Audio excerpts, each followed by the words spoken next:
وايه فتحت لها قلبي، فضفضت لها، قلت لها انا عندي مشكله كبيره جدا. في اكتر كابل بشتغل معاهم بيطلبوني بروح لهم يعني كذا مره في الشهر، وخلاص بقى يعني ايه اتصاحبت عليهم.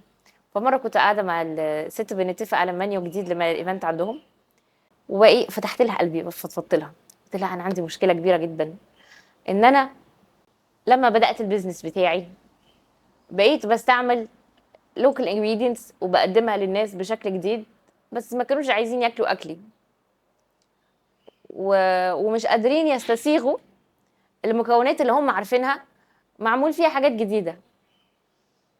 فبحس بخجل لما انا اكون طباخه مصريه ومش باكل مصريين، وحتى مش قادره العب في الثوابت مش قادره اخد المكونات اللي بتاعت بلدي واعمل بيها حاجات جديده لان ما حدش عايز ياكلها.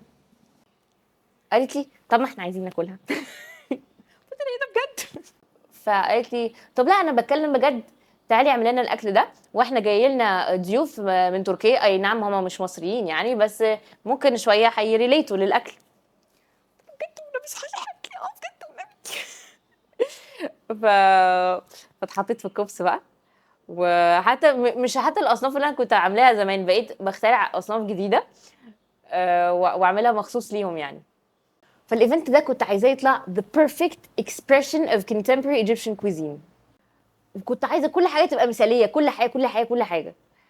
في كام فيديو جايين هحكي لكم ايه المكونات اللي خدناها من المطبخ المصري وعملنا بيها ايه خلت الناس تتبسط. انا منى الصباحي وده ويز كيترينج، وهوريكم ازاي بعمل اطباق قديمه بطريقه جديده.